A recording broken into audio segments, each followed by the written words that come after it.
So let's talk about that. Okay, we got a lot. We got a lot to talk about because the first thing that stood out to me when we were talking over the weekend was that you said you've been doing this for 17 years. 17. So like really briefly, what have you been doing for 17 years? That's a long time. That sounds fucking crazy. Oh, yo, this is the first time in my career I've actually internalized. How long it's been? Yeah. It's a fucking long time. Scary. It's scary. And you know what's crazy about it too? And I'm about to tell you something. You're about to find this out. There was multiple suicide attempts. For real? In my career. Oh, yeah. Oh, my God. Why? What was causing the thought? Yo, off the rip, it was just, oh, my God. It was, all right. So with me, when it comes to things I do, this is just me in life. I go hard in the paint. No pause on that. I'm 40. Mm-hmm. I'm over 40. Wait, now, real quick, let's time out on that. That's a segue. That's a segue. No, it's a segue to what you said earlier. You were like, I'm on the D train, pause, I died. And then I told him, I'm like, because he was crazy. Like, nah, you need a pause. I'm like, you don't need to pause on that. On the D train. Why? Because that sounds crazy. That sounds insanity. I feel like if you would have said, I'm on the D, that's a whole different one. But on the D train. Nah, that sounds crazy. That goes crazy for 2023. I'm sorry, son. But no, but back to what you were saying. Go ahead. Back to what I'm saying. So I go stupidly hard for shit. This was in sports. This was in art with drawing. This was in running and playing tag. You know, so when it comes to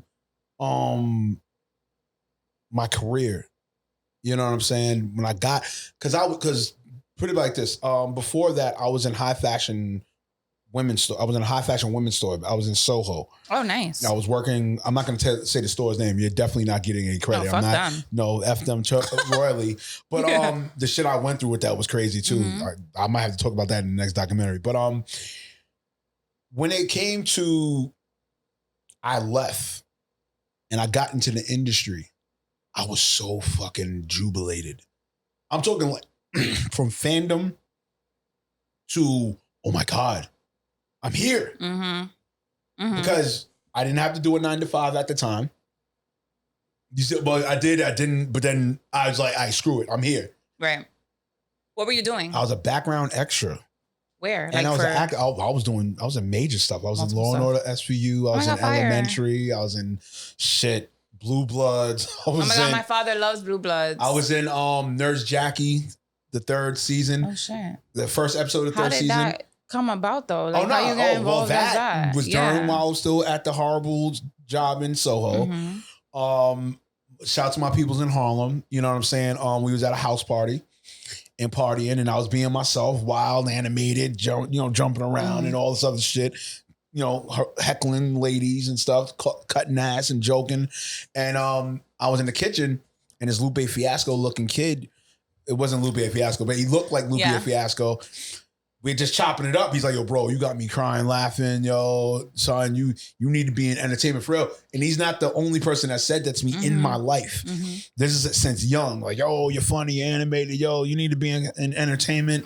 Shockingly, I was, though. But I'll even talk about that as well in this episode. We were chopping it up. He's letting me know about this agency.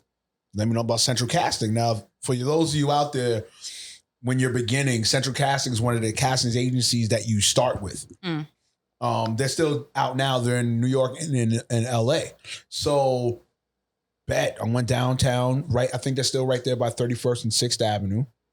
I went in, it was a sit-down process. They talk to you about, what's going on, what are you going to be doing and stuff like that. And then for a picture to put in a pool at that time was like $30. That's it? That's it. Best $30. I spent that on lunch. And Soho. I actually went to a modeling agency. They took my pictures and everything. The whole package is $4,000. Yeah. So you talking about $30? That's a joke. When she told me $4,000, I mean, I'm doing it because I actually want to pursue modeling and like see if I could be in some commercials. Who knows? Like whatever.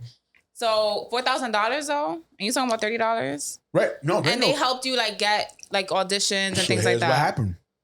So they put me in the pool. And then they send you an email. So whatever they send you in the email, you got to answer back, hey, and then your picture. Okay. Click on it, send it, casting directors. I ain't go home. First joint was Law and Order SVU. That's fire. Yo. So I'm talking What about, is that like when you get on set? Yo, all right, so we're going to get into that. So, so I told my people, like, yo, bro, y'all got casted for Law and Order SVU. Mm-hmm. Yo, Remo, shut up. You lying, bro. Like, stop that bullshit. I'm like, no, man, I'm being dead serious. Like, I'm really going to set. So, I didn't understand it. I thought maybe, like, all right, there is certain type of roles when it comes to this, right? So, there's extra where you're part of a scene. Then there's featured extra, featured background. Then let's say day player. What's the other one? Besides co-star, there's supporting, right? Then co-star, then star, right? So I'm thinking, all right, I'm gonna be featured, right? Man, I get there, they do this shit at Grand Central Station. Yo. I am amongst 300 actors to portray this scene of Ice-T having to chase the perp through Grand Central Station. So I'm amongst doing laps. But prior to that, I got the real deal taste of what the fuck it was, right? So when you go on set, there's different types of actors. There's non-union and there's union. The union motherfuckers, yo, some of them, not all, some of them will get territorial like a motherfucker. Yo, so I get the set. Now, mind you, I'm fresh from the hood. Not saying I'm a gangster, nothing like that, but I'm fresh from the hood. I'm with the shits like for anything. I'm with the shits. Yo, listen, we could do this. I'm kind of cut up, stocky. I'm cut up. You know what I'm saying? I'm in good shape. This is me. I'm 25, 26 years old. So I'm still at that mindset like, all right, listen, fucker. Say some shit, do some shit, put your hands on me type shit. We could dance. I might fuck you up. Might liably fuck you up. If I get tight like that, pissed off, I might fuck you up. Right? So there's an actor, he's just sad guy, he's taking it too far. So there's sockets on the floor. If you ever been to Grand Central Station, there's sockets on the floor. So to plug your phone and shit. So majority of the sockets was on the side of the SAG actors. This mofo want to get territorial. Yo, you ain't SAG, you ain't using these sockets. I'm the wrong person to tell that to. I'm with the shits. I looked at him, I said, bro, like, it's not that serious, number one. And so number two, technically still a public place, even though this place is getting rented or used to film. It's still a public place. You can't tell them, like, yo, you don't like that? Then it's going to be a problem. I say, yo, bro, let me tell you something. You talking to the wrong person. I'm liable to fuck you up. Yo, the actors had to, like, my career almost ended like that. God. Yeah, it got real. It got real. But then also, too, a lot of OGs that worked with me over time started letting me know more and more things. Like, hey, Remo, you can't really do that because God forbid they go to your agency. Yo, you're done. And I ain't gonna lie to you, as more and more I started doing it, I started going on more and more sets and more shoots and so really started understanding things. That's when things started picking up with me, understanding the industry. Now, when it leads to about the depression, I was in a good rhythm. I was in, from 2006 to 2010, I was in a good 30 shows and episodes. That's amazing. And a movie feature. The biggest one I did was, remember the movie Friends with Benefits? I love that movie. Mila Kunis and I'm in that. Wait, Friends with Benefits or yes, Friends with Benefits. Yeah. Because there's another one, No Strings Attached. Wait, you are? If you look, I've seen that movie so many times. If you look closely at the part where Justin Timberlake tells Mila, "Hey, I'm gonna take the job." Remember the flash mob scene? Yeah. If you look very closely, you're gonna see me in a blue and white shirt, polo. No beard. I have no beard at this time. And I got a fedora hat. I know the whole routine. City of Lights, City of Dreams. Everybody when you want to Wait, you did the dance? Yeah. You were dancing? Oh my God. I need to rewatch that shit. Yeah, I was right. I love that movie. I was dancing. Oh my God. That one was the biggest thing with me when it came to background act. That and me being right next to Edie Falco and Nurse Jackie. I had the same thing. I had a gray jacket, flannel shirt. Season 3, episode 1. Shout out to my ex. She had She's a huge Nurse Jackie fan. Mm-hmm. And during the time when we were dating, in the beginning, she didn't believe me when I said that. Mm-hmm. She was like, yo, shut up. No, you know, I saw some line. I'm like, no, I'm being serious. I really was in Nurse Jackie. So she really thoroughly went to research and looked it up. She was like, oh shit. You know, she was like that in a sense because she was a hard stickler as far as she was a fan of mine. She was a supporter of mine. Right. But she was a hard stickler with that. You know, shout out to you. Mm-hmm. You know what I'm saying? But yeah, she saw the clip. She was like, oh shit, you weren't lying. I was like, no. I was like, why would you lie? No, I get it though. No, but I get it though. Yeah. You know, when the age where, you know, Instagram, you know, scamming, the whole shebang, you know. We can talk about it. So if somebody just says something like that, yeah, you're not going to be apprehensive to like, you know, agree with them or believe them. Right. So where was that? So, yeah. So, you know, during that time, boom. Then me not understanding the industry, because when you do that type of work, see, they have to stop you for a minute because they saw your face already. Mm-hmm. You know what I'm saying? This is facts. You know, when they see you multiple times, okay, why is he here? You know, because the viewer itself is going to notice it. Why is he there? Why if he's just on the side? Right. Why is he there all the time? Yeah. So me not knowing that, I'm thinking, oh no, my career's done. You know, mind you, at that time, I think I was working for the U.S. Census. Mm-hmm. You know, so once the census stopped, then my work stopped. Shit, the hell am I going to do? I'm freaking out. And then I'm also thinking about others about what they say to me. Because around that time, I was a heavy appeaser. And I was heavily worried about what people had to say. Mm-hmm. You know, and I ain't gonna hold you. It led to a real, you know, depressed mental state. You know what I'm saying? Like, I'm talking like, yo, I really thought my career was done. I thought nothing else could happen. And I did multiple times. I tried to commit suicide multiple times. And what stopped you from doing it? The last one, the very last one. Shout out to my homegirl Renee. She was really there for me. And I'll still never forget that one to this day. So, if you lived in the Bronx, over by where BBQ's is at, mm-hmm. and over there by Fordham, like where it's about to go into Dykeman, yeah. That was that's the bridge I picked. I was gonna jump in the water, didn't give a fuck, didn't care. And I was depressed and I was wilding. There was shit I was doing. You know what I'm saying? I was doing the shit I did to my peoples, to their ex, you know, asking them for money, begging and all this other dumb shit.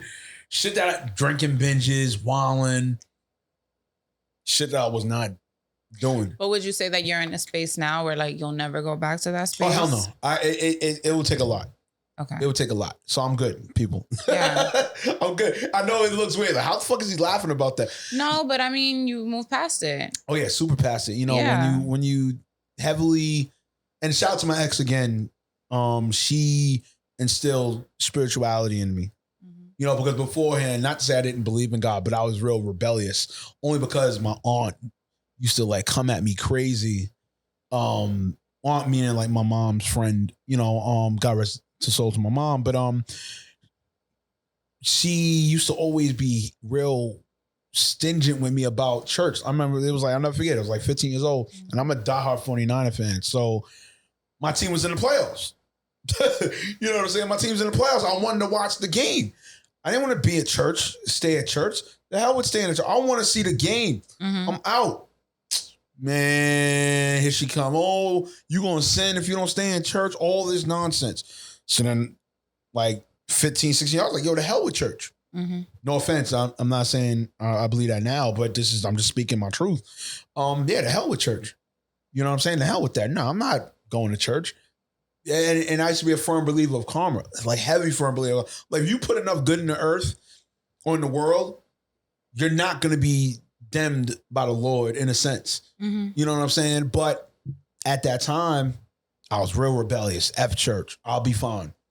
And, you know, still to this day, I'm even better than ever. But I think I had too much aggression, you know. Good. No, I wanted to ask you, because what's your relationship with God now? It's non-denominational, but I do speak to him on a daily. I mean, a lot of things that I've gotten is because I spoke to God. That was 3 years. That's how I feel. Yeah, a lot of things. You know, shout out to, and like once again, shout out to my ex for that, because she was real adamant. She was real adamant during the time when we was together during COVID. She was real adamant. And I had to respect her for that. She was like, yo, if you're not willing to connect to God, or even for that matter, have a relationship, we can't even be together at all. Oh, wow. So it was at that moment right there was the crevices of, okay, you want to be Kareem or you want to be Remo? Remo, the hell with this.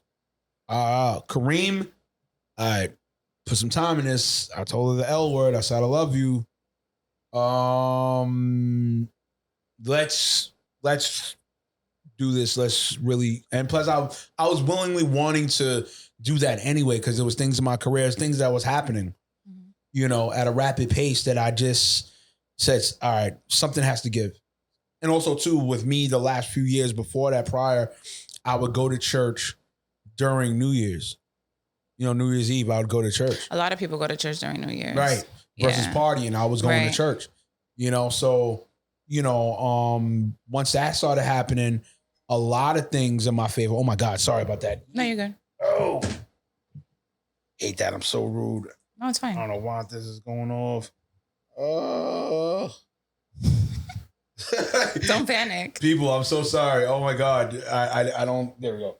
Screw it, who cares? All right. So as I was saying, just definitely getting, back to spirituality, and shout out to my ex again, and just overall, just,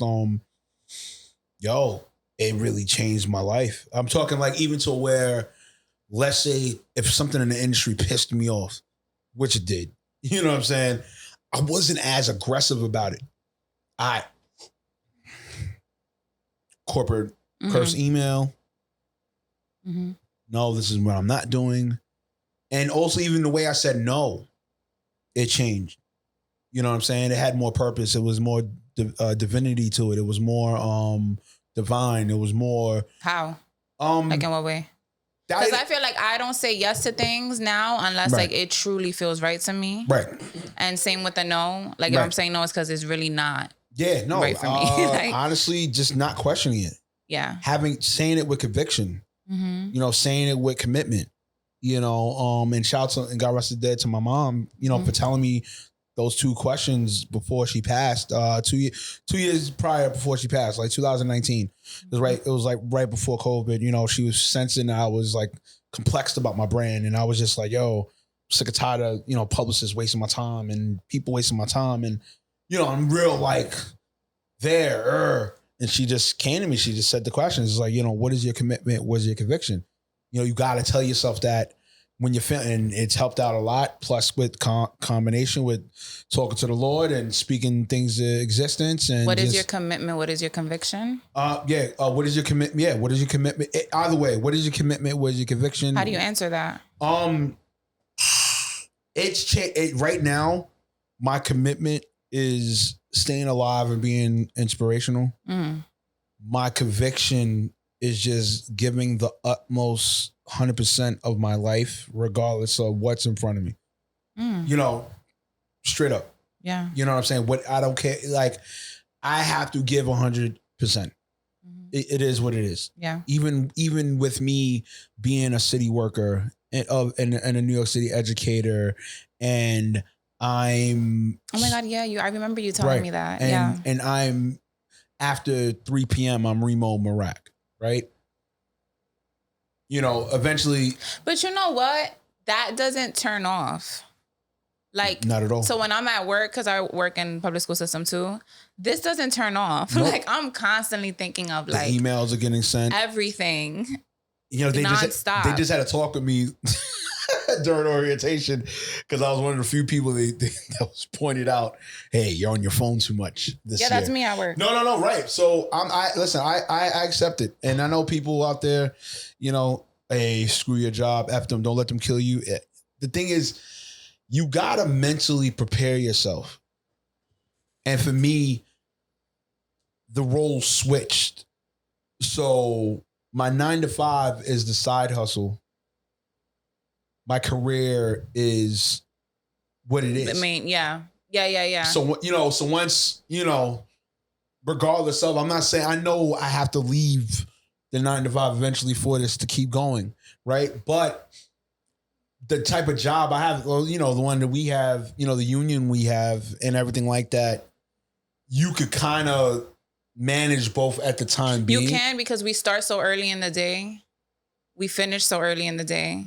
And then we have our weekends where, like, if you're going to do industry stuff, you have the whole weekend to do it. And we got all major holidays off. And we got summers off. So it's like, I don't really feel like I need to leave that in order to pursue this. Although some people would say if you really want to, like, have your back against the wall and really push forward, you got to, like, really be in the slums, leave everything. So it forces you to go harder on this. But, like, do you feel that you need to do that in order to go harder? I mean, I'll say this. I mean, that argument has been going on for so long. You know, there's been, I get it. Listen, I get it. There's two narratives to that. One, if you're the person that's willing to take that jump, cool. Mm-hmm. But if you're the other person and you are being logistical about, because, yo, this shit is not cheap. See, here's the thing. I'm not saying if you have a job, you're scared. Mm-hmm. But if you have a plan, especially with an exit plan, see, that's something different. Mm-hmm. Okay. And that's the thing that's being misinterpreted. Okay. Not saying that those that did the starving artist, because that's the starving artist narrative. Right. That, I did it off the I ain't need no job. I was sleeping in my car. No, I wasn't eating. I wasn't showering. It's like, all right. I want people to understand something. I'm not saying what I'm saying is word is law or it's factual or whatever, but I'm talking off experience itself. There's been a lot of times that, I gotten not cut corners, but I cut the line. Mm-hmm. Because you're in an era right now that, see, back then, all right, put it like this, the abundance wasn't as much because technology didn't make an abundance of anybody could be a producer, anybody could be a podcaster, YouTuber, anybody could be a rapper. Right. And see now the starving artist, that story or that narrative, it's concise because there wasn't an abundance of it, right? Motherfucker, there's an abundance of anything in entertainment has minimum 1,000. Anything. I dare somebody to argue me. Mm-hmm. Argue me it. And also too, when I say argue me it, hit me up on my DM. Tell me shut the F up, Remo. You're bugging. What entity in entertainment or figure in entertainment there's not 1,000 of for you to separate yourself from the pack? Mm-hmm. So when it comes to it, right? You gotta think that, like, I got to put a team together. I put a quality team together. Not just a team, a very quality team together, right? Eventually, I have to get a publicist at the time, even though I get the narrative that influencers don't need publicists. Cool, but for those that you need to separate yourself from the pack until you get to that rhythm. Right. Can you, like, really briefly, what does a publicist help with? So here's the thing. A lot of times in this industry, representation is key because I've even faced it. Like, I've been denied to so many events because I didn't have the representation. It was me. So I would have to put my emails or my pitch concisely so that, they would either A, accurately really read my credentials, or B, all right, well, we'll just figure you just one of them, put you to the side and that's it. But if you have a reputable person to rep you or representation, see, now that gets you through the door and it cuts the meat and the potatoes. You get what I'm saying? And a lot of people will have to stop convoluting these weird, ill-advised narratives and really break it down for what it is. I'm not saying, and I want everybody to understand, I'm not saying what I'm saying is word is law. I'm speaking to you of things from experience. I'm not an expert. I'm telling you from experience of being someone that was behind the scenes. I worked with casting directors. I worked with agencies. I worked with publications of that. You know what I'm saying? I work because I've seen it. I've seen it behind the scenes. So I get, as we're going back to the main topic at hand, I get the narrative. Okay, nobody wants to be slave to a 9-to-5. I get that. But it also depends on your mentality and your planning. Mm-hmm. I don't think it killed. I get, and shout out to my man Slop Shacha. He always tells me it's the not the quantity of time, it's the equity. It's the time equity. So that bothers people, which is true. What is that? So it's so time equity, meaning, okay, what you invested into of a job versus what you should have been investing to of brand per se, or the equity of it, or the value within that per se. But it comes back to what I had said. It depends on what you're doing with your planning. Now, if you're just doing this, right? Oh, we are just doing this, right? And we have no plan to it, then you bugging. Mm-hmm. But if you have an exit plan per se, like, hey, all right, this notch year right here, it's gonna happen. Okay, it's gonna happen. It's just it's what it is that because what we see on the internet, a lot of influencers, and nothing against them, don't really show the meat and potatoes. You know what I'm saying? Your algorithm is set, and it's at a height or a level where, okay, you can't really show that per se. Mm-hmm. Now, some of them do show their real, what happened, what did I do to get here and stuff like that. But in the same token, I mean, logistically, I mean, it would be pointless because they got to meet the algorithm. Yeah. They got to meet it. I also feel like a lot of it too really is, because you said time equity. And I guess, is that the same as time management? Because I just feel like yes and no. I just feel like a lot of people also use the excuse like, I need to leave my 9 to 5 because I don't have enough time to devote to my, whatever. I mean, true. But I feel like you make time for what you want to make time for. Correct. There's people who will wake up at 3 a.m. to create content before they go to work. Right. Or they wake up at 5 a.m. or they stay up until whatever time to do what they got to do. So I just feel like, to me, I always just say like excuses are bullshit. You just don't want to do it. Or you're prioritizing other shit. Right. But also too, I think, like I said, it just comes down to your mentality. It really does come down to your mentality. You know what I'm saying? Like if you're one that you in your life, you didn't like taking instructions from your mom or your parents. Mm-hmm. And now here comes job. But you got to do your best to make it suitable for you. And also decompress after you leave work. With me, I had the cheat code in my mom. Because my mom was a psychologist. So I had already like, okay, I know how to decompress. I know how to read the room. Certain things I'm not going to, don't get me wrong. Don't get it twisted. When I was working the retail jobs, I still was getting angry at them. Mm-hmm. But I knew afterwards, all right, no. And you learn how to understand people. Oh, yeah, read people, and you're just like, you know what, I'm good. It's not even worth it. Yeah. Yeah, you know what I'm saying? That's the thing. That's the key. But in this microwave world, that is considered false, or that's considered a negative. Mm-hmm. But it's like, okay, but that's through everyday life. You got a plan. Mm-hmm. You know what I'm saying? You got a plan. Yeah. You got a plan. When you said you have to make sure you got a good team together, right? Mm-hmm. Quality team. I also wanted a quality team, right? Yeah. I also wanted to talk about like when you are pursuing your passions, right? How important it is that you have the quality people around you. Man, and how you realize that on the journey when people aren't on that same type of time. Because it's not even just about, like, I don't need to be friends with other podcasters, right? I don't need to be friends with other podcasters. It helps. It's helpful. It's helpful. Definitely helpful. And other content creators, definitely helpful. Mm-hmm. But you realize that the friends you had, for this, you need consistency, you need discipline, you need organization, time management. You realize how much of people in your circle don't have any of those qualities.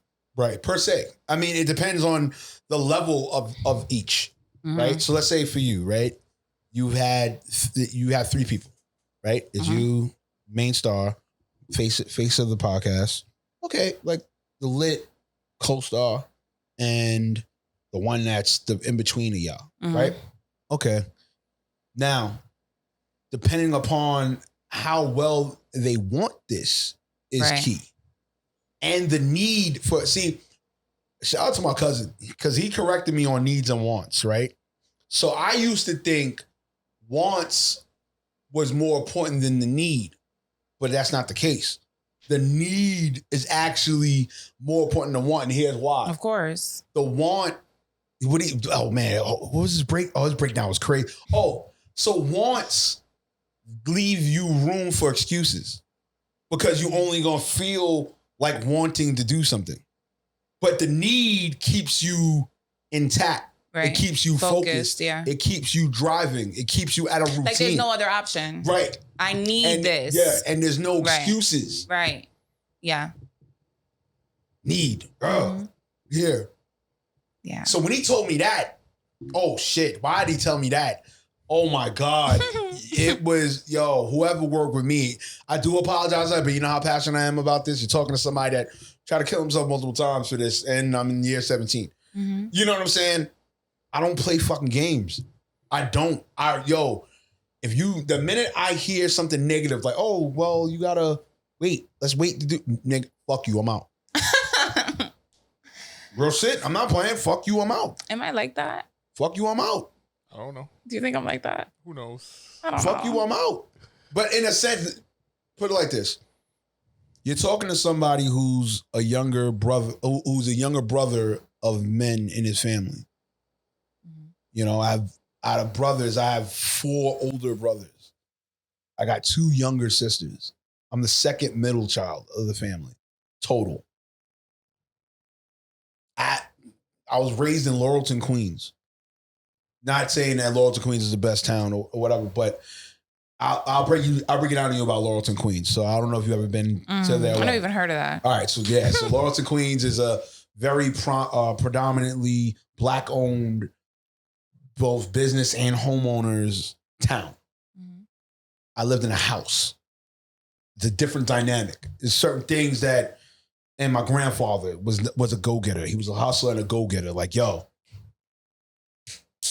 not, and he was fit to tie from head to toe. One of the swaggiest men I ever met in my life. He used to threaten us like, Bubba, you're not nice, you're not fit. No, you ain't driving me nowhere. That used to kill me as a kid because he used to take me to certain places, and I can't really speak about too much of the other stuff, but that's how I learned. Mm-hmm. That's how I got my adventure on. That's how I am now. Like I move around. That's how if you see me, regardless of my social media or not, or even in person, that's how I'm the way I am because my dad, Trinidadian Massive, Caribbean. Kareem, stop playing around. You're fucking bean. You're bean. Bean meaning like nothing because a bean is nothing. So that's the Caribbean talk. You're bean, Kareem. You gotta do this. You gotta focus. And both my parents. My dad is here now. My dad is still here. They, precious to him. I gotta continually make sure I call him. But they both, my mom and my dad, they really made sure that I knew how to separate this from the brain. Mm-hmm. They was heavy on me with critical thinking. I remember, I used to hate punishments from them. I used to hate it because it would be months. Like if I fucked up in the market period with my grades. Let's say if I got, that thing was, don't get nothing below a 90. They didn't care if it was fucking 89.50. Mm-hmm. It's still below a 90. I ain't seeing the light of day. I'm not seeing my Nintendo, my Genesis, none of that shit until the end of the market period. And that's why you feel like you are this person now. Like, don't get me wrong, I'm wild, I'm fun. Yeah, I'm still my dad. Like, joking, jovial, ha ha ha. But when it comes to like to get right, yeah. When you look back on your content, right? Yeah. Can you say when I look back, because we started this in 2020, so we're still relatively fresh, but I look back on episodes and I'm like, what the fuck was this? But it's out. It's there. And it's cringe, but I'm like, you know what? Fuck it. At least I did it and I put it out and it's over. Right. You look back at your content in the same way? Or do you feel like everything was fire? You know what? Just recently, as I said, I'm just internalizing. I'm in year 17. Mm-hmm. I am in a decade and 7 years in. Next 3 years, 2026. Yeah. Lord willing, God forbid, health-wise and everything, that will be 2 decades of giving my life and devoted energy and tears and sweat and whole shebang to the entertainment business. 20 fucking years. It's a long time. Mind you, I started in my mid-20s. So what's crazy, right, is how it depends on when you start. Depends on who stays the lane. Because if you listen to the entertainers that are the megastars or they've been in the game for long, you hear like by their mid-20s is when they kind of cemented things. Because 17, 18, right, 16, some of them were 15, and you're getting $100,000. Fucking kid. God, Jesus Christ. Oh, here too. Yo, if I was 15 and getting 100,000. Yo, I used to lose my mind when my mom had me work at a hospital at 13 years old, at 12 years old. And I was getting like $800, $900 checks. That's great. No, right. That's great at back 13. in the 90s. The fuck? That was like that was like considered like $5,000 as a kid. 900 American dollars. That's a lot. At 12 years old. Oh, mom took probably, give or take, she took like, let's say $450. I still have $450 to my threshold. Wildin'.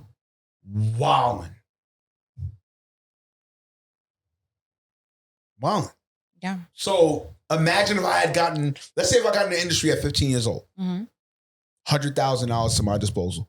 Oh, I definitely would have been on crack. What? I'd have been on crack. I'm living in Queens. Crack was easy to get. Granted, my parents and everything, they instilled on me. I don't think you would have been on crack. No, I would have. I don't think you would have been on crack. There's no way. No, you would not have been on crack. I'm seeing serious. If you didn't go on crack now. No, still. You would have, you would not have been on crack. I'm being serious. I honestly think, because you got to remember, it's the endless of money. So it's like, all right, I got it. Great. And crack was it. During around that time. If I'm 15 years old, that's what, 95. It wasn't sneakers. No, I would get sneakers, but I think, like crack had to be the first thing you said right now. I would have did some drug. I'm dead. I would have did it. I'm dead. But like I said, I still had the strong mentality to not do it. Thank God. Yeah.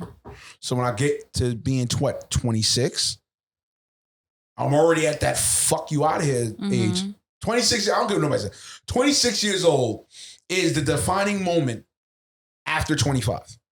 If you maintain it or not. In terms of what? Oh, the like getting the success, the money, the all life of that. and all that. That determines if you maintain it or not. And I was 26. 4 years away from 30. I was already 26. Like, it was already difficult for me then to get me to follow you.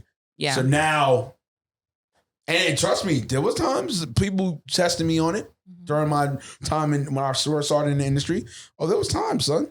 There was times, bro. There was times they, came at me with it, with the white lines. I was like, nah, I'm good, B. I'm out of here. I gotta leave. That's why I'm saying I know you wouldn't have chosen crack. No, I'm being all right. Maybe I'm being sarcastically facetious. Yeah, you are. But no, I'm being serious. I'm just saying. I think honestly, because the rush of it, the rush of the fact that I have like $100,000, $200,000 or more to my disposal. I think I'd have probably got cocky, like crazy cocky. How many podcasts do you have? I have, I used to. All right, so here's the deal. So there was Reem TV, which I'm glad I brought back. Shout out to DJ Chase on that. I'm glad I brought that back because it was that missing element in hip hop. Then I used to have my aggressive one called the Reemomeerak. Yo. What happened with that one? You don't do it anymore? Nah, well, there's a lot of things that happen with that. I'll take blame on that, on some things. Other things, there was cast members I had. It kept interchanging. A cast member got personal with me on some shit. It like kind of aired me out on it. And I was like, all right, I don't know if I ever could get back to that. Yeah. Because I love my baby now, the Cuts podcast, Culture, Urban Technology, and Sports. Shameless plug. But, I love Cuts. I love what Cuts has happened.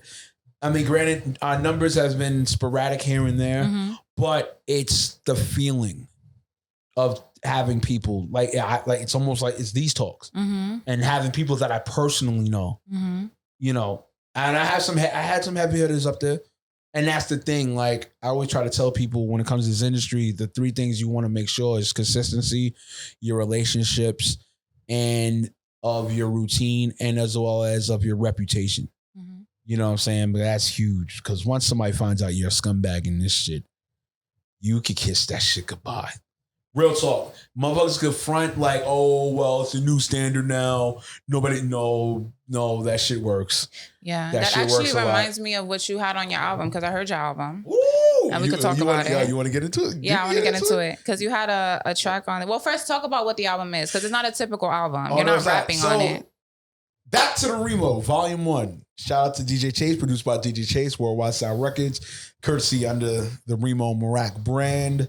My very first ever comedic satire album. So I am a recording satirical. Yes, I said the word right. Satirical. Yes. Is it satirical or satirical? A satirical. I think it's satirical. It might be satirical. Okay, satirical. You said it. God damn it. We know what you mean. Yes. Yeah. Satirical artist. So what does that mean? That means you speak of sarcasm and mocking in that sense, but it's for a bigger cause. So I forgot the 3 stages of it. There's 3 stages of it that you do different. There's different styles. So there's 3 different styles that you do of satire, comedy, and everything like that. So I go on, man. It's surreal. Like, because everything in my career has been perseverance is real. I've been the underdog. I've been the most underrated one. And I persevered and I survived. And I'm still here. 17 years, I'm still here. So with this being something I've never done before, never, you know, and even the reactions of some, it's been good. You know, you even reviewed it. It's good. Oh yeah, I liked it. You it know was what I'm saying?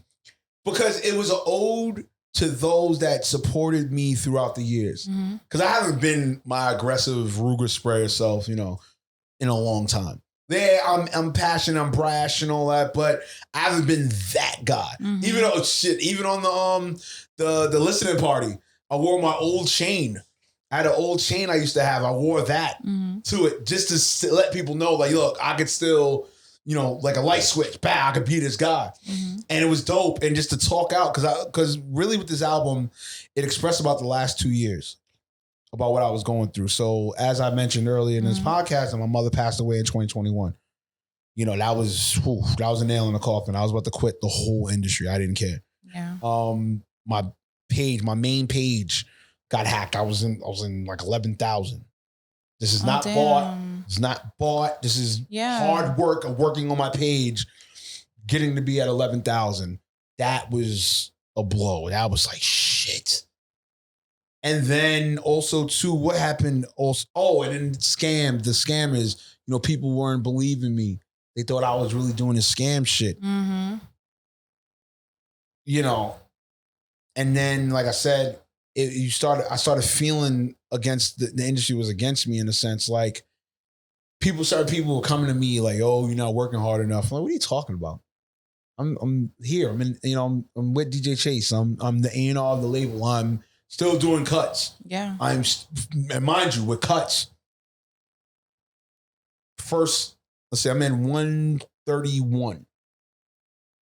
The first 90 episodes was all done by me. Oh, wow. Filmed, edited, chosen recording studios. Wow. All done by me. Plus, I'm hosting. Plus, I'm carrying fucking equipment to events. Oh my God, that's a lot. 90 fucking episodes was all by me. Afterwards, it was a mix of producers. Shout out to Wade Green. Currently to Veg right now. Shout out to Veg.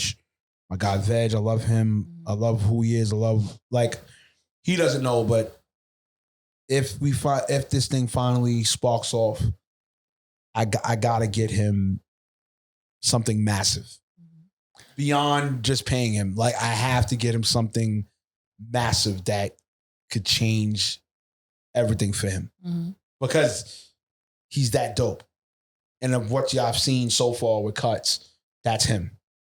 You know, maybe little things here and there I've done, but he's taken so much of the load off my shoulders.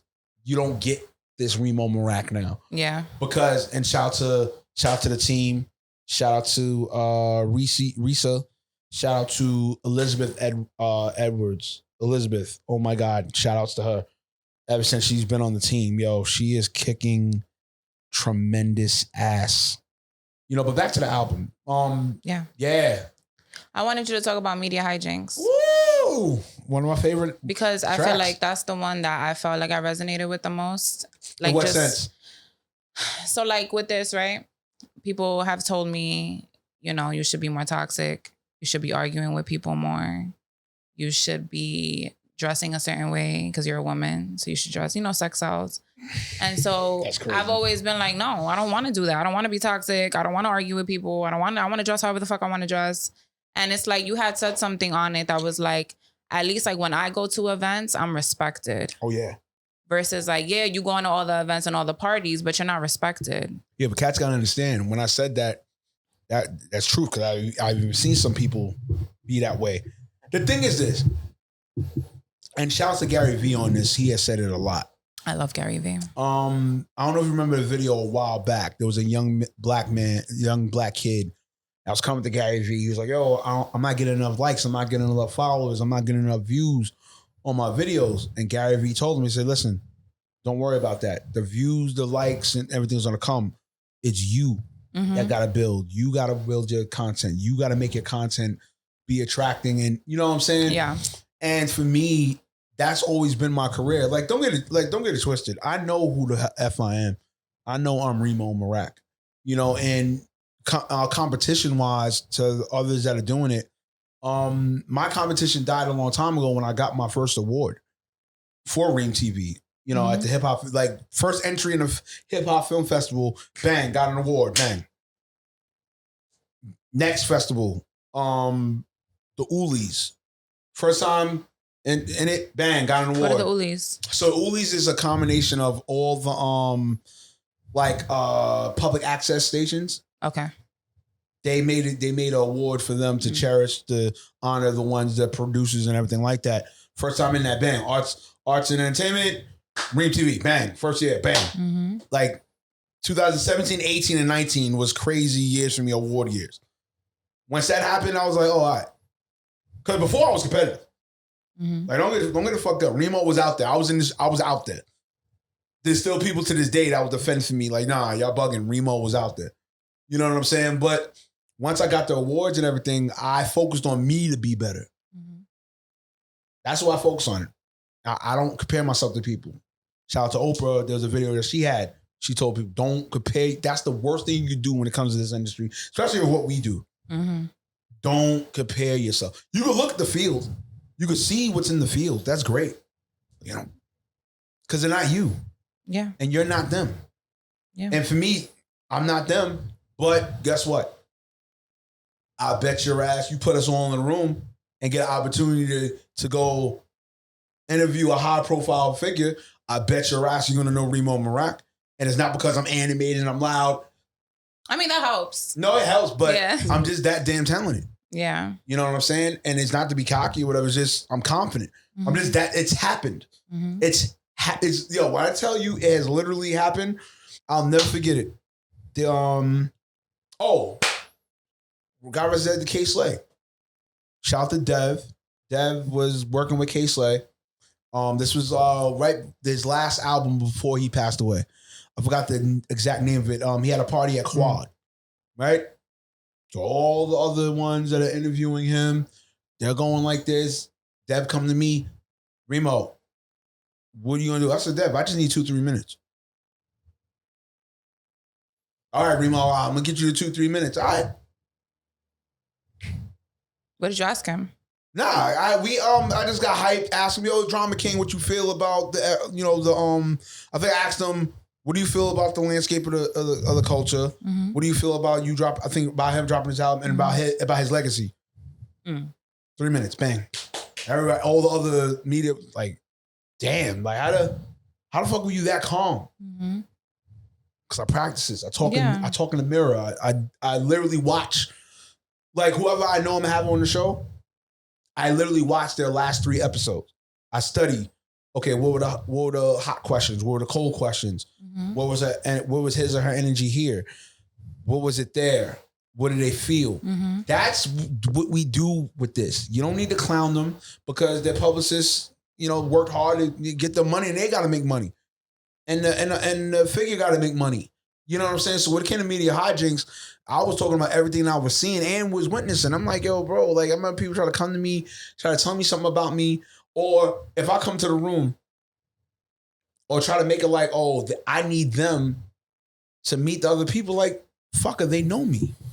I don't need you. Now, if I want to, okay, cool. I don't need you. And it's not to be cocky. It's just, motherfucker, I've been in this for 17. You don't think in 17 years, you don't think I network with people? Yeah. To a point, like, there's people that on my Rolodex, if I ask them something, they curse me out and call me my government. They say Kareem. They're like, yo, Kareem, you stupid? Are you fucking dumb? This is you. Why would I be against you? You're not fake like these other fuckers out here. This is facts. I got music executives that tell me this. I got people in entertainment that are making moves telling me this on my phone. Phones, excuse me, plural. So what are you going to do, like, in terms of this album? Because it's not, like I said, like, you're not rapping on it. So how do you, like, do you tour with an album like this? Like, what do you... I did a semi-tour. I did a semi-hosting tour one time. I host this summer.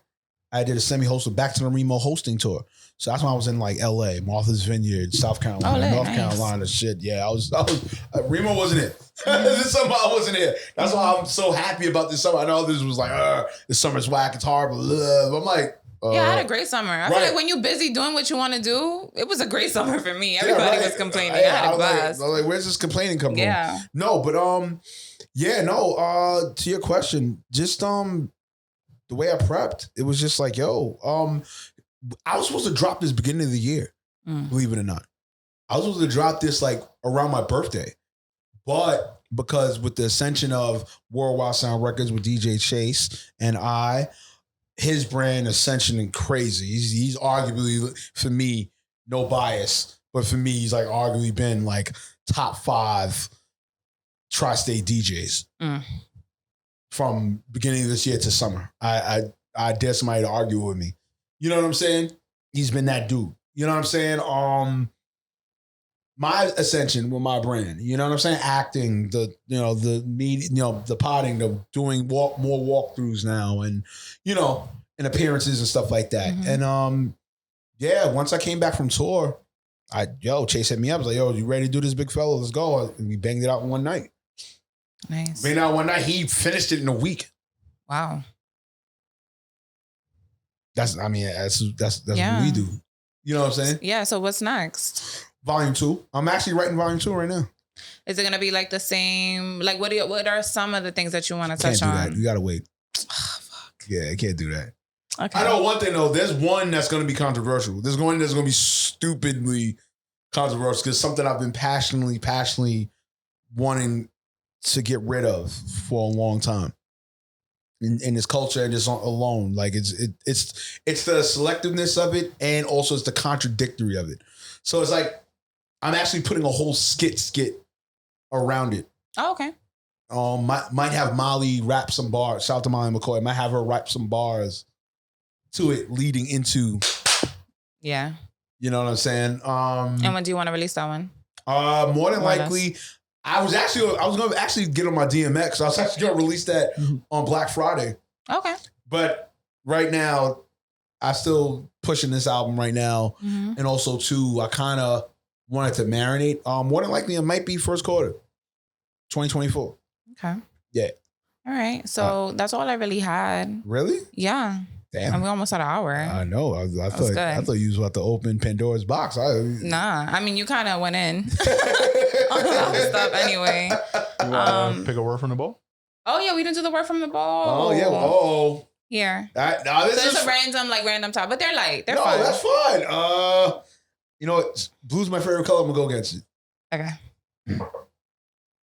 What's the topic? This better be a good one. It's my biggest fear. I ain't gonna lie to you, to not be a dad. To not be a dad? To not be a dad. Oh, shit. I'm terrified right now.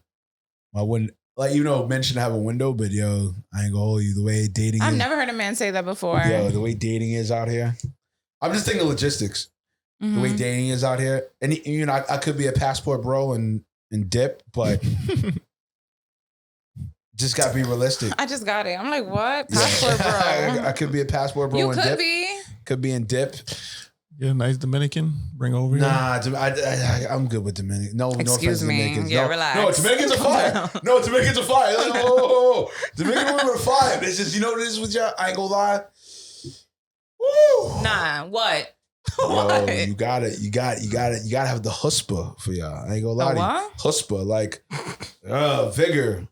You really think so? I don't think so. No, it depends. It depends. I never dated a Dominican, so I can't say. It depends on what type of Dominican woman you get. I ain't gonna lie to you, son. It depends on what type. Like, if you get like the balanced one, then you're good money. What's the balanced one? The balanced one is like but they still are very, very caring and loving. And nurturing and like yeah. Okay. Yeah. One that's from here, but still knows how to cook and clean and all that good stuff. Still has like the traditional values. Well, yeah. But See, I want that understood. Traditional values, not just only cook and clean. I just want that clear because that could be a whole different argument. No, traditional values. Fuck that. Yeah, I know, right? I'll say it. No, right. You can say it. Wait, like just cook and clean? No. I'm saying to me that's traditional though. Traditional. How is that? I don't feel like cooking and cleaning is traditional. There's some women. There's some that be. I feel like no, but like when men say that, I feel like Fruit Loops. Yeah, but I feel like cooking. Well, yeah, okay, fine. But saying. in general, I do believe that cooking and cleaning is a basic life skill that everybody should have. That's traditional. That's not just men. No, that's true. It should be. No, you're right. It should be everybody, men and women. Just like common sense, but yeah, that's more traditional. That's why. So when you guys more traditional women nowadays. So when you guys say traditional, what do you mean? Like. It's tough. That's where I be confused because I'm like traditional. Instantly, men will say, "Oh yeah, she cooks and cleans," but it's like you should know how to cook and clean too. Nope. We in 2023. How you eating? You buying food outside every day? Pretty much. You should. A lot of people. Pretty much. Sure. Going to Dubai. By the way, when that documentary comes out, I feel bad. Who can afford that? Yo, I feel bad when that documentary comes out. Just to segue real quick. When the Dubai documentary comes out, that's gonna be crazy. What? No, I said, well, remember how Freaknik came out and everybody was like, oh my God, it was just wilding out. Oh, yeah. So when the Dubai, think of the Dubai one. Everybody, all girls going, like majority of girls want to go to Dubai. I never heard about no Dubai documentary. You don't want to hear the story? So I don't know. But back to this. No, yeah, that's my biggest fear. That's my biggest fear. Dad. To not being a dad. Because it's the fact of wanting a legacy. Yeah. You know? People say that a lot. If I leave here, it's like, all right, what else? But you don't feel like your work is the legacy? Like, yes. What would your child bring to your legacy if they don't end up even pursuing anything? No, I just want... What's the legacy look like? At least for me, at least that, not only that it was done, but that, okay, hey, you know, you can still continue my story or continue the lineage. You know what I'm saying? That's deep to me. You know what I'm saying? Because it's like, we're in a time like that. Well, COVID had me thinking a lot deeply, but I'm just saying, like, yo, that's deep. That's because you got to think of things now, way things happening now. You know what I'm saying? Not that many people or the siblings or the heir, not the heirs, the children. Mm-hmm. They're not really furthering the lineage. You're just aimlessly out here. You know what I'm saying? And for me, that's key to me. You know what I'm saying? Because even with my family too, like we're not as big as could have been. Mm-hmm. You know, there's family members that passed. There's others that didn't have kids. Like a lot of people in my family. They didn't have kids, or for that matter, you know, even down south, I had to think about. I even thought about this more when I was on tour and I went to go see my family in the south. You know, my uncles and my aunts. You know, they're on a limited time clock per se. Who's gonna keep the land going? You know what I'm saying? The ownership of the land and that nature. You know what I mean? Hell, even my sneakers. I'm a big sneaker guy, but shit, who gonna take care of them after I'm not here? If I'm not here. You know what I'm saying? Or if I could give it to my son when he grow and you keep the story or the lineage of, my dad was so great with sneakers and, you know. Do you feel like that's something that we like invented though? Because like essentially when you die, you're dead. So like you don't even know what the fuck is happening. No, right. You know what I mean? Right. I just like wonder, like, is that something that we put on ourselves because other people are telling us to put that on ourselves? Like, oh, you need to, because as a woman, I think I get more of the pressure of like, you should have a daughter or a son. You should have somebody. So that way, that's your purpose as a woman, to give life and blah, blah, blah. And it's like, you want somebody to carry on the legacy. But it's like, when I'm dead, does any of that really matter? Or maybe that's a pessimistic way of looking at it. Nah. I just don't. Different ways. Yeah, because men definitely I just be like, who gives a fuck? More like their legacy. What am I leaving behind? That's definitely a man kind of thing. Yeah, no, there's men that believe that. You know what I'm saying? And Ann's bringing up a great point. Like, yeah, because even me with my dad, right? Granted, a good amount of my life, he was light switching. He'd be there, not there, not there, not there. But the fact that, okay, there's a Trinity Massive pushing my lineage and stuff like that. Like, that was key for my dad. I could tell it was key for my dad. Even though he had my brothers and them, he had them. But I could tell it was key for my dad. I could see it. Like, even with me, like, even when I reconnected with him in 2019, that was I conquered that fear, right? My fear before this fear was, if my dad left this earth before I seen him again, my life would have been over. My life would have been over. I definitely probably would have ended my life quicker. You don't understand. Oh my God, it was such a joy. Did he have other? He had other kids. Mm-hmm. He did. I mean, Caribbean Trinity Mass. Yeah. I mean, I'm not a stereotype. Not a stereotype, but you guys gotta think. So, like, you know who King George and Queen Charlotte is? You ever heard of the show Bridgerton? Oh yeah, watch it. Oh yeah, just finished. I'll make it relevant for you. Yes. So. Just think about this. King George and Queen Charlotte both are known monarchs in history, but they never had a proper heir to carry their, like, heir past their children to keep their lineage alive. And that's why it's so important, because their goal when they got older was for their children to have children, so the line will keep going. So because once that child goes, then like their name kind of dies with it. It's just something that, like I said, most men, and then royalty, it kind of got passed around for now. Like, you're just keeping your lineage alive, and it keeps like if you keep a name line going 10 generations down the line, you have all this history, and you guys can, like, you it's easier for you to build like kind of like generation wealth and all these type of things by starting it. So that's an important. That makes sense. Yeah, son. You know what I'm saying? That's nice. Real talk, son. Yeah, they had is kids. nice. They were waiting for grandkids. This kind of brings me. I'm sorry. I want to talk about this real quick because I want men's opinion on this. So I was talking to two women. I'm not gonna give too much detail, so I'm gonna try to keep it like vague.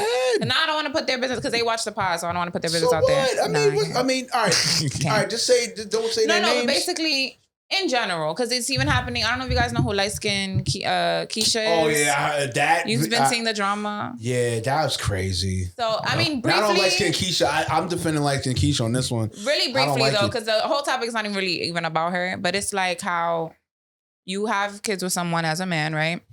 But then you and that woman don't work out anymore. You end up meeting another woman and you have kids with the other woman.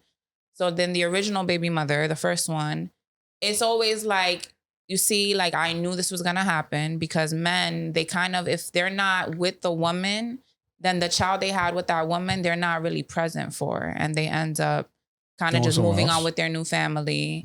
Do you guys agree? You think that's true? Like, what are your thoughts on it? I don't know. I'm not a baby mother, so I have no fucking clue. But like, I've heard this from multiple women who have kids with someone, and then he moves on, and it's like he forgets that he even has a kid. Like, one of them hasn't even seen his kid for like 16 years. And that's, to me, I think that's crazy, It because depends that's on like the relationship between those two parents, though. And a that lot of makes times, sense.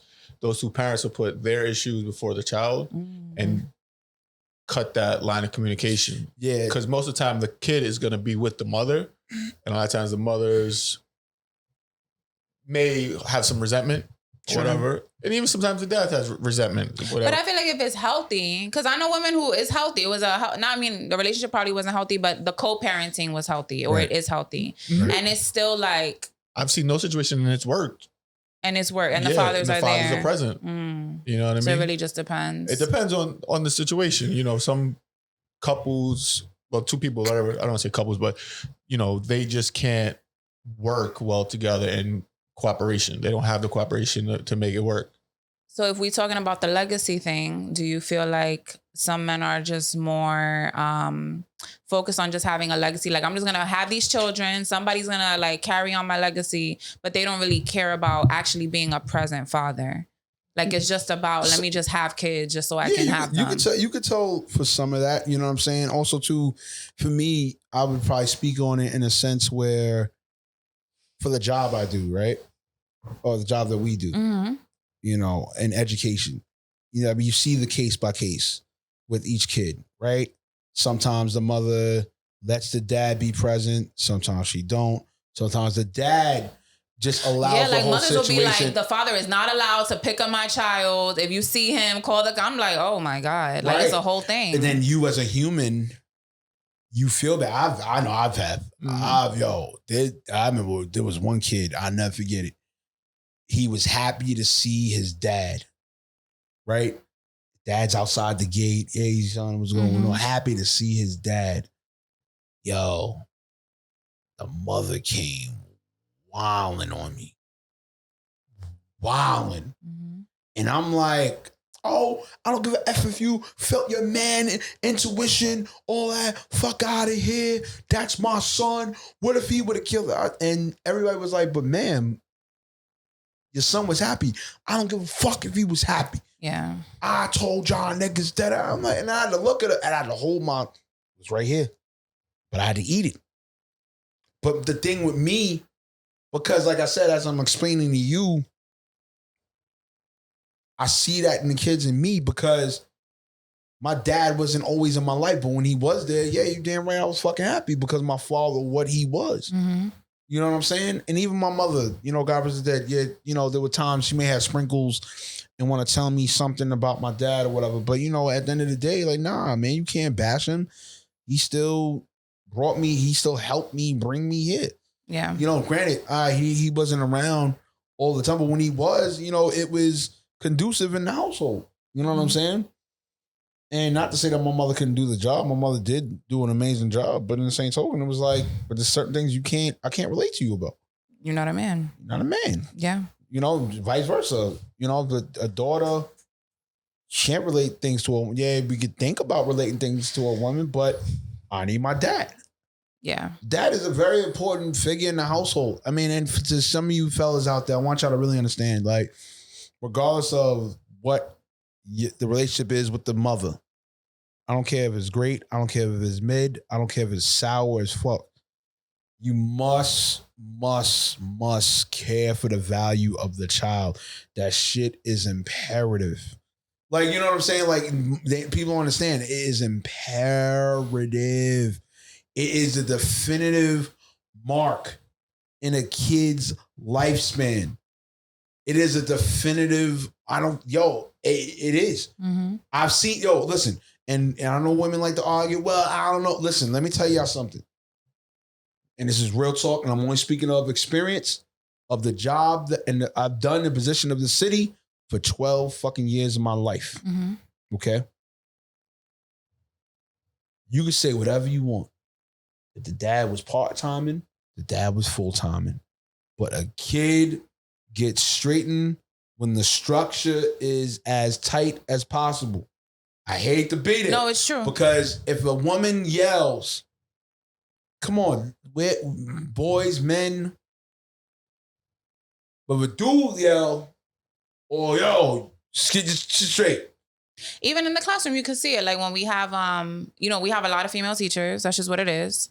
Those kids be acting bad as fuck. They are not listening. That teacher, it could be nice. She could be mean. She could be whatever. The minute the male para comes in the room, there's this like sense of like, like shit. It sinks into them and they just sit down. He don't even got to say nothing. It's just that male energy. I've done it. Listen, I've done it with it last year. Mm-hmm. I've had teachers, I remember a teacher called me on my lunch break. Lunch break. I'm outside. I don't want to say the extracurricular activities, but I'm on my lunch break. Mm-hmm. Come back. They took X amount of time, whatever. Literally, no bullshit. It's 5 to 6 minutes. Mr. Tyson, what is it I'm doing wrong? I said, listen, I'll keep it a buck. I said, there's nothing that you're doing wrong. It's just, some men exude a certain type of energy. Me, I'll keep it a buck. I'm like cool uncle / stern dad energy. There's certain vernacular I might say to a kid and it clicks. Sometimes it hasn't, but majority of the time, nah. But it's nothing against women. Women are doing an amazing thing. I think also too, I just wish this narrative between men and women just stopped. I really want it to stop because we're in a world right now that these kids, we got to do everything in our power for these kids. Like just straight up and down. I don't care.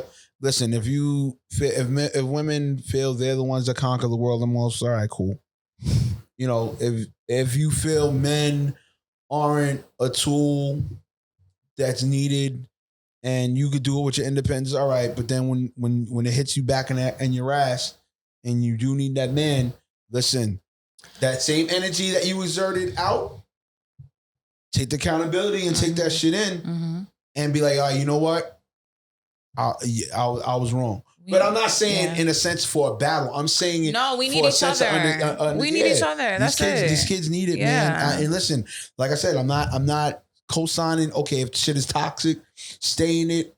I'm not co-signing that. What I'm co-signing is we have to really wake the fuck up and really understand this war is not only against spirituality and yourself and in your environment, this shit against the kids is no fucking joke. And it's alarming. You know what I'm saying? And I'm saying that now. I'm not only saying that because I'm an educator. I'm saying that because as an educator, you look at the landscape of the land different.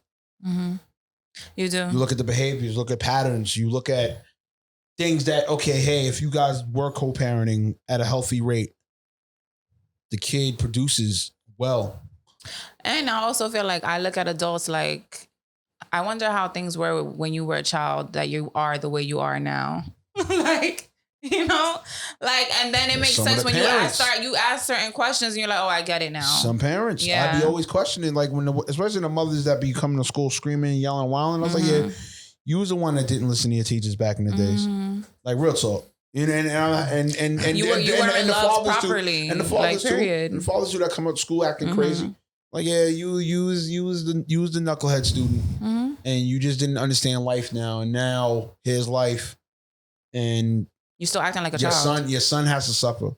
Now, I got a student whose son is suffering crazy. The son is suffering crazy because the dad don't know how to be an actual man.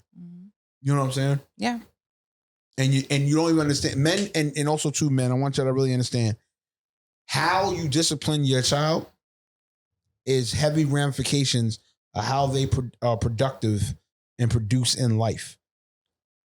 That's just real talk. I'm not saying don't discipline them. I want that to be understood. But when you are scolding them, you're ruining a percentage of bounce back ability. Because even if me as the teacher, if I got to get stern with them, they're already. So with me, I work on a boy's bounce back ability tremendously. And the one thing I tell them, not used to, but one thing I always use and tell them is, separate your heart, from your mind. Gotta separate it. The two may work per se, but if you separate it, it's a better world out here.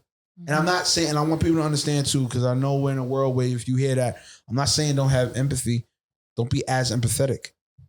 Yeah. You have empathy. Just don't be as empathetic. Mm-hmm. You know, life in this world, it doesn't deserve that much empathy per se. Mm-hmm. You have empathy because you're human, but no.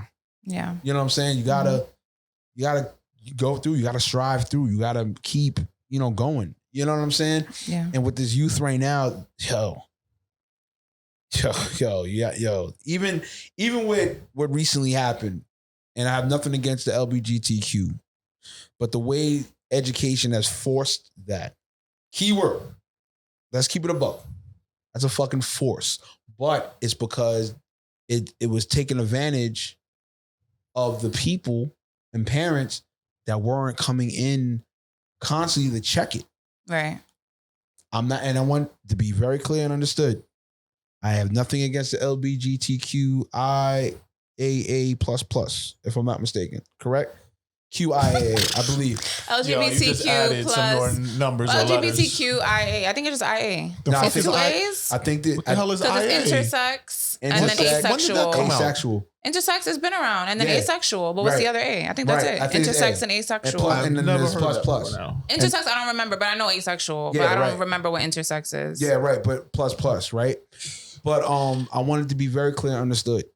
I'm not saying that a child can't come into their own, but it should not be forced. Mm. Let it naturally happen thereof.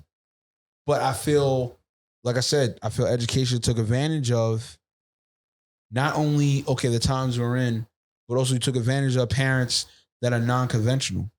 Because back in the days, let's keep it a buck, our parents were at PTA meetings constantly. Mine wasn't. Our parents, no, maybe not, but For our teachers' conference, we didn't have PTA meetings. no, but teachers' conference. Conferences. Yeah. Like No, report that's what I cards. mean. Okay. Yeah. but let something be changing in your Right. schedule. Yeah, my mom knew. Your mom not only knew, Yeah. but your mom was at the school. Mm-hmm. But why? You ask. Because it showed face value that there was a care. Mm-hmm. So when now more and more parents, you just want to drop your kid off because it's free babysitting service. Oh, what are you telling DOE?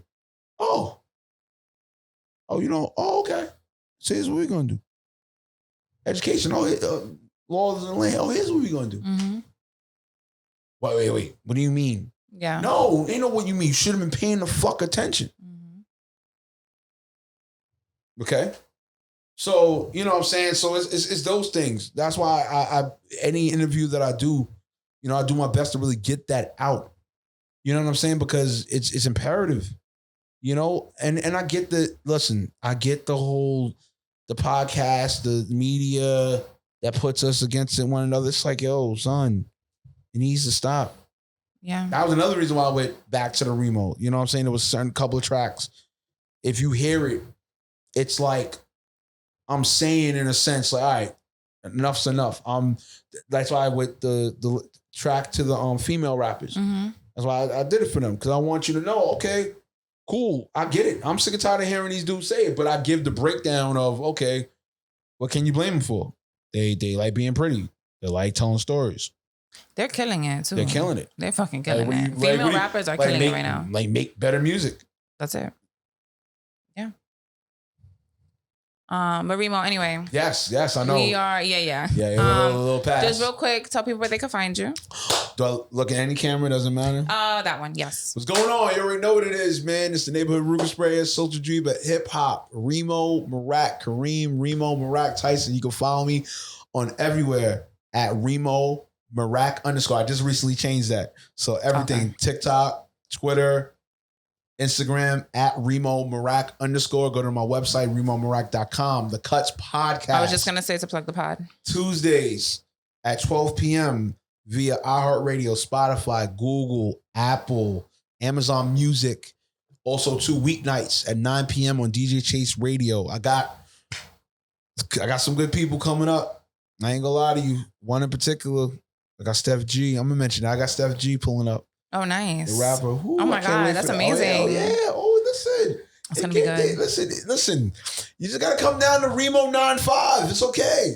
So it's okay. Come down to the Remo 95, the Interstate 95, the Remo 95, and it's all right. Everything would be okay. It'd be cool. Look, the publicists trust Remo. That's what I said in the album. The publicists trust Remo. Mm-hmm. And also, too, what I jokingly say to other media people as well that are killing it, or the young ones that are killing it, yo, make me retire. It's okay. That's how much I don't care about the competition. Make me retire. I feel like the Black John Cena. It's like every time, Remo, can you please even shout out to my man JB? I'm doing an interview tomorrow with his artist. Nice. It's like, all right, y'all don't want to do it. Okay. Got the Black John Cena. All right. Now I do it, and it's like, oh, damn, Remo did it. Damn, it's crazy. Yeah, well, the publicists trust me. Mm-hmm. They don't trust y'all. Y'all want to bring their artists or its clients or the figures to deep holes in the walls and shit. Like, no. All right, you know what? Hey, Remo, can you pull up? Like, I'm being serious. Mm-hmm. Trust me, media's not the only thing I could do. That's what's great about me. Media's not the only thing I could do. So there's a plethora of things. Now add on recording artists. So it's like, okay. And to you rappers out there, the ones that was throwing shots at me, sub shots and all that, let me give you one thing of advice, right? Real talk. If I'm able to do an album, right, regardless of technology or not, and I'm able to be successful in this, what does that really say about you at the end of the day? Real talk. Real shit. Okay? You can take shots at me all you want, but understand this guy has been here for 17 years. You don't think I got the connections to make a pull, a trigger? Hey, can I get this interview? Hey, can I get this done? Hey, can you listen to this? You know what I'm saying?